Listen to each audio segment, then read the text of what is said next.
계엄이 있었던 당일 밤에도 한동훈 전 대표가 3번에 걸쳐서 공개 메시지가 나오고 나서 오세훈 당시 서울시장은 0시 19분이 돼서야 첫 반응이 나옵니다. 그 정도로 상당히 텀이 길었어요. 근데 우리 모두가 사실 그때 생방송으로 어떤 상황들이 펼쳐지고 있는지 보고 있지 않았습니까? 그러면은 위기의 순간에 있어서 누가 가장 빠르고 정확하게 판단할 수 있느냐 이런 지점에서 또 비교될 수 있는 요소가 있거든요. 그런 것들을 김종혁 전 최고위원이 복합적으로 지적을 한 것이 아닌가 그렇게 보여집니다. 대선 준비 안 한다. 뭐 이렇게 하지만 실제 MB 대통령을 만난 건 뭡니까? 사실은 그 행보 속에 전 녹아져 들어있다. 아주 노련한 수가 그 안에 지금 숨어 들어가 있다라고 보고 메시지도 흔들림 없이 끊임없이 계엄이라든가 아니면 탄핵이라든가 일관되게 지금 가고 있고 그 지지층들을 향해서 윤석열 대통령이 돌아올 것이다라는 메시지만으로도 역설적이게도 이거는 조기 대선이 열린다면 가장 소구력 있는 지지층의 내용이 되지 않을까 싶습니다. 저는 오세훈 시장님이 입장을 분명히 해야 된다고 생각을 해요. 그러니까 비상계엄에 대한 입장을 항상 뒤에서 찔끔찔끔 얘기하시잖아요. 자기 본인이 주도해서 얘기를 하시는 게 아니라 되게 한동훈 대표가 다 얘기를 하고 나면 나중에 뒤에서 그렇게 얘기를 하신단 말이에요. 근데 분명한 입장을 밝혀주셔야 돼요. 책임 있는 정치인이잖아요. 자, 송영훈 전 대변인. 이런 얘기가 지금 김종혁 전 최고위원이 나왔거든요. 향후에 만약에 조기 대선이 열릴 경우 오세훈 시장과 한동훈 전 대표는 경쟁자 또는 지지층이 겹친다. 뭐 이런 것까지 생각을 한 걸까요? 뭔가 입장을 밝히라고 그러네요, 지금요. 뭐 그렇다기보다는 원래 그 라디오나 유튜브에서의 정치 대화라고 하는 게 맥락이 있지 않겠습니까? 질문이 있으니까 답이 나왔겠죠. 그런 측면이 있을 거고 사실 제가 개인적으로 전망하기로는요. 만약에 조기 대선이 현실화된다면 국민의힘 내부의 후보 경쟁 구도는 계엄에 가장 강력하게 반대했던 사람 그리고 탄핵에 가장 강력하게 반대했던 사람 이 두 후보 간의 경쟁이 될 가능성이 굉장히 높습니다. 지금 김문수 장관이 이제 그 탄핵에 대해서 가장 그 부정적인 반응을 보이면서 여권 내에서 주목을 받고 있지 않습니까? 그런데 한편으로는 본선에 가면은 민주당은 이른바 계엄동조당이라는 프레임을 펼칠 것이 너무 명확관화하기 때문에 그러면은 그런 프레임으로부터 자유로울 수 있는 후보가 누구냐 여기에 대해서 본선 경쟁력의 측면에서 또 많은 관심들을 가질 겁니다. 그렇기 때문에 계엄에 가장 강력하게 반대했던 후보 그리고 탄핵에 가장 강력하게 반대했던 후보 간의 구도가 될 가능성이 높은 것이고 그 외의 나머지 주자들은 상당히 어중간한 포지션에서 존재감을 잃게 될 가능성이 높아요. 그러면은 김종혁 전 최고위원이 지적한 부분을 사실 뭐 오세훈 서울시장이나 그 밖에 다른 정치인들이 이것을 어떤 네거티브로 받아들일 것이 아니고 사실 거기에서 새겨들을 부분이 있습니다. 왜냐하면 오세훈 서울시장 같은 경우에 사실 어떤 입장을 가졌는지 우리가 기억하지 못하는 분들이 많거든요. 그것은 그만큼 결정적인 순간마다 입장이 명징하지 않았다는 의미이기도 해요. 그러면 앞으로 만약에 조기 대선이 현실화됐을 때 어떻게 본인의 존재감을 찾을 것인가 여기에 대해서 좀 경청할 만한 부분이 있는 것이고 사실 그 계엄이 있었던 당일 밤에도 한동훈 전 대표가 3번에 걸쳐서 공개 메시지가 나오고 나서 오세훈 당시 서울시장은 0시 19분이 돼서야 첫 반응이 나옵니다. 그 정도로 상당히 텀이 길었어요. 근데 우리 모두가 사실 그때 생방송으로 어떤 상황들이 펼쳐지고 있는지 보고 있지 않았습니까? 그러면은 위기의 순간에 있어서 누가 가장 빠르고 정확하게 판단할 수 있느냐 이런 지점에서 또 비교될 수 있는 요소가 있거든요. 그런 것들을 김종혁 전 최고위원이 복합적으로 지적을 한 것이 아닌가 그렇게 보여집니다.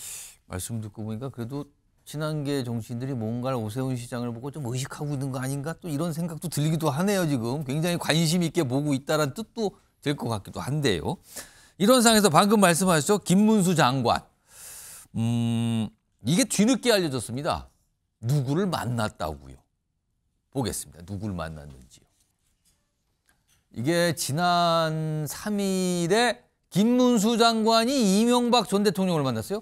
전직 대통령을 만났다라는 거는 그렇게 간단해 보이지 않거든요. 더군다나 김문수 장관 최근에 조기 대선을 가정한 여론조사에서 여권 1위를 달리고 있는 상황이거든요. 그런데 지난 3일에 만났다는 겁니다. 설명이 나오죠. 신년 인사하러 간 겁니다. 뭐 이런 거 조기 대선 뭐 계엄 이런 거 자꾸 그러는데 그런 얘기 없었어요. 관련 없어요. 이런 반응입니다. 자, 그럼 오늘 김문수 장관의 목소리 좀 들어볼까요? 확인해 보겠습니다. 그냥 인사하러 갔습니다. 신년이 되고 그래서 제가 인사를 하러 거리로 찾아뵀습니다. 현안을 꼭 말씀드리러 간 것은 아니고 인사차 이제 갔는데 사실 대통령만 안 계시는 게 아니고 밑에 총리도 없고 장관도 없고 또 장관 임명하지도 못하는 이런 거는 얼마나 큰 국가적인 손해냐 하는 것을 저도 듣고 상당히 참 가슴 아팠습니다. 이런 것은 빨리 극복을 해야 되는데 제일 좋은 거는 대통령께서 빨리 복귀하시는 것이 제일 좋지만 빨리 복귀하는 게 가장 좋다 이런 입장을 좀 밝혔네요. 이동학 전 최고위원. 네. 이명박 전 대통령 MB를 만난 김문수 장관. 이거 어떻게 봐야 됩니까? 김문수 장관은 벌써 15년 전인가요? 그때도 이명박 대통령 시절에도 박정희 대통령 그리고 세종대왕, 정조 이거 다 합친 것보다 반만년의 역사에서 최고의 이 리더다라고 MB를 치켜 세운 적이 있습니다. 당시에도? 네, 그러니까요. 그때도 이미 뭐 굉장히 가까운 관계였고 지금도 그 관계는 유지를 하고 있겠죠. 근데 인사차 갔다 하더라도 지금은 시국이 시국이니만큼 정치적 해석이 곁들여질 수밖에 없는 겁니다.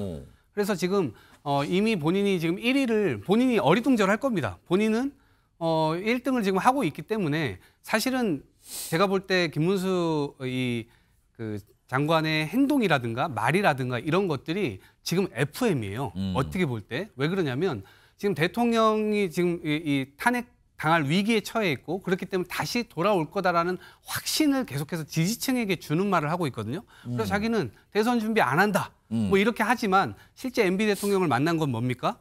사실은 그 행보 속에 전 녹아져 들어있다. 아주 노련한 수가 그 안에 지금 숨어 들어가 있다라고 보고 메시지도 흔들림 없이 끊임없이 계엄이라든가 아니면 탄핵이라든가 일관되게 지금 가고 있고 그 지지층들을 향해서 윤석열 대통령이 돌아올 것이다라는 메시지만으로도 역설적이게도 이거는 조기 대선이 열린다면 가장 소구력 있는 지지층의 내용이 되지 않을까 싶습니다. 송영훈 전 대변인은 김문수 장관의 저 행보는 어떻게 좀 보십니까?